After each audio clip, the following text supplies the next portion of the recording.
Tuhan, mereka justru membuat orang yang tidak kenal Tuhan menjadi bertuhan. Berbicara tentang sila pertama ketuhanan yang Maha Esa. Saya menyampaikan tausiah di sebuah pulau di Aceh, Semelu. Di sana saya diajak berziarah ke salah satu makam tua, dan orang tua yang menyebarkan Islam itu berasal dari bumi Minangkabau. Kemudian saya pula bertausiah di Sulawesi Tengah di Palu. Di atas bukit di Palu itu juga ada makam tua penyebar agama Islam juga datang dari bumi Minangkabau. Oleh sebab itu, sila pertama ketuhanan yang Maha Esa, maka Minangkabau adalah para suluh di tengah gelap yang membawa siar Islam. Yang kedua tentang kemanusiaan. Di depan rumah orang Minangkabau ada rangsiang, tempat menyimpan beras. Beras itu dibagi-bagi lagi. Ada beras yang dimakan keluarga, tapi juga ada beras yang jadi makanan untuk fakir miskin. Orang Minangkabau adalah orang yang paling peduli terhadap kemanusiaan. Oleh sebab itu, orang Minangkabau membuka rumah makan. Mereka tidak menganggap pekerja itu sebagai kuli yang digaji, tapi mereka dianggap sebagai saudara yang sistemnya bagi hasil. Karena mereka melihat sebagai kemanusiaan. Itu maka rumah makan berkembang pesat yang hari ini dia menjadi tukang angkat piring. Tahun depan dia insya Allah akan punya rumah makan. Kemanusiaan. Tentang persatuan Indonesia, orang Minangkabau amat sangat cukup rukun dan syarat untuk membuat sebuah negara. Masalah diplomasi, tidak ada yang lebih hebat daripada diplomasi Haji Agus Salim. Dia berhadapan dengan orang-orang Belanda, orang-orang Eropa, berbagai macam bahasa dunia dia kuasai. Tentang masalah ekonomi, kita tahu siapa Bapak Koperasi Indonesia, ialah Bung Hatta. Tentang masalah agama, jangan tanya lagi. Orang Minangkabau, prestasi agamanya bukan tingkat nasional, tapi dia adalah Imam Masjidil Haram, Syekh Ahmad Khatib Al-Minangkabau. Universitas Al-Azhar dalam sejarah hanya sekali memberikan penghargaan Dr. Honoris Causa kepada seorang ayah yang anaknya juga mendapatkan Honoris Causa. Dia adalah Haji Abdul Malik Karim Amrullah. Dan ayahnya Abdul Malik Karim Amrullah juga mendapatkan honoris causa dari Al-Azhar. Ekonomi, politik, agama, orang Minangkabau punya. Bagaimana dengan tentara? Tentara-tentara Minangkabau tidak dididik di Indonesia. Haji Miskin, Haji Piobang, Haji Sumani, Tuan Kunan Renceh.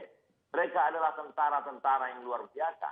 Tapi kemudian mereka tidak membuat negara, mereka justru menggabungkan diri dengan negara Kesatuan Republik Indonesia. Karena mereka mengamalkan pengawal Persatuan Indonesia.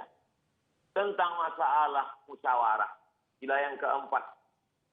Musyawarah, bule ayah dek pambuluh, bule kato dek mufakat. Air itu menjadi bulat kalau dia lalu di pembuluh.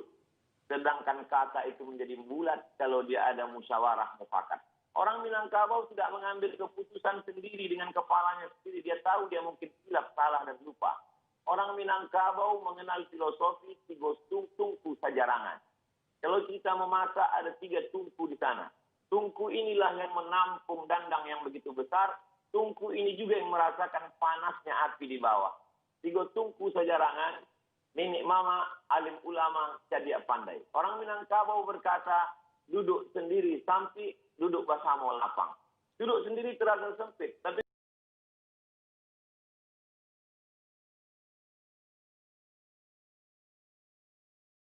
kalau duduk bersama terasa lapang.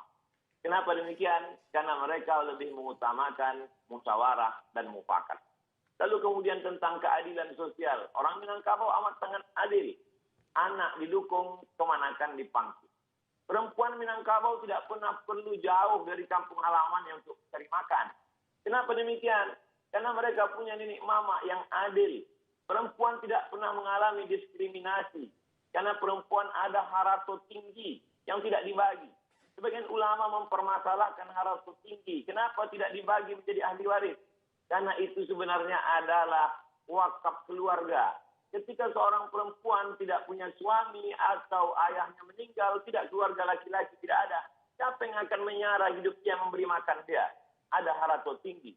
Mereka amat sangat mengutamakan keadilan. Orang Minangkabau amat sangat Pancasilais. Mana buktinya? Dari mulai Sabang sampai Papua.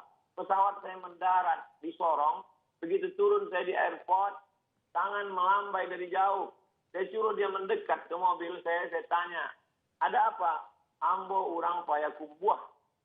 Betapa jauh tempat kita memandang, tapi orang Minangkabau sampai juga ke sana. Saya diminta untuk memberikan sepatah dua patah kata untuk penggalangan dana Surau Sydney namanya. Tidak hanya ke Indonesia, sampai ke Sydney orang Minangkabau bisa bersosialisasi. Dia diterima di mana dia berada. Karena orang Minangkabau punya filosofi, di mana tanah diinjak, di situ langit dijunjung. Di mana bumi dipijak, di situ langit dijunjung. Orang Minangkabau tidak pemarah. Orang Minangkabau tidak pendendam. Orang Minangkabau bagaimana berdebat hebatnya Muhammad Yamin dengan Buya Hamka. Tapi kemudian sebelum meninggal dunia, apa kata Muhammad Yamin? Nanti jenazahku tolong dibawakan oleh Buya Hamka ke kampung halaman.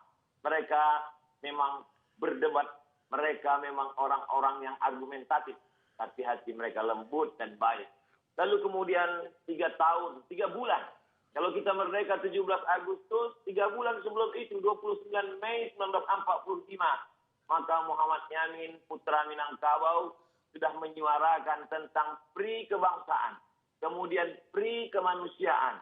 Setelah itu lalu kemudian pri ketuhanan, pri kemasyarakatan, lalu kemudian kesejahteraan dan sosial. Jadi embrio pemikiran Pancasila itu berawal bermuara dari Minangkabau. Lalu kemudian barulah disuarakan oleh Bung Karno, lalu kemudian disusun secara rapi dan sistematis oleh 9 orang. Dan di antara 9 orang itu, 3 orangnya adalah Minangkabau.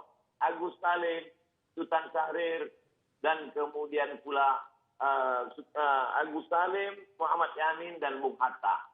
Kalau 9 orang ada 3 orang Minangkabau, maka sesungguhnya Minangkabau mewarnai setiap gerak langkah pemikiran orang Indonesia. Jadi saya kira ini adalah ikram gratis untuk anak-anak muda Minangkabau supaya dia lebih memahami siapa Minangkabau, apa Minangkabau, bagaimana sejarah orang Minangkabau. Saya menganggap di balik ini semua tentu Ustadz selalu berkata ada hikmahnya, tapi tentu juga di sana ada pelajaran berharga. Man takallama faqad arada aqlahu 'alan nas. Siapa yang berbicara, sesungguhnya dia sedang mempresentasikan isi kepalanya kepada orang banyak. Siapa yang berbicara, dia sedang menunjukkan isi kepalanya kepada orang banyak. Oleh sebab itu, kalau kita tidak terlalu terlatih biasa untuk bicara, lebih baiklah bicara pakai teks, lebih selamat. Karena kita pun memang sudah terbiasa berbicara pakai teks dari dulu sampai sekarang. Saya pun sebelum bicara, saya latih-latih dulu. Mudah-mudahan tidak terpeleset karena kita manusia biasa, boleh jadi kita terlupa, tersilap, dan tersalah. Saya kira demikian, Bang Karno. Terima kasih banyak Ustadz sudah bergabung bersama kami. Pemirsa, intinya dari Ustadz Bustaman, orang Minang itu sudah di mana-mana dan Pancasilais. Karena filosofinya, di mana bumi dipijak, di situ langit dijunjung. Di situ pula ranting dipatah. Maksudnya di bumi yang dipijak itu adatnya kita pakai. Karena itulah orang Minang, kalau dia udah lahir di Aceh, dia lama-lama mengatakan dia orang Aceh, bukan orang Minang lagi. Dia lahir di Palembang, dia akan bilang dia orang Palembang.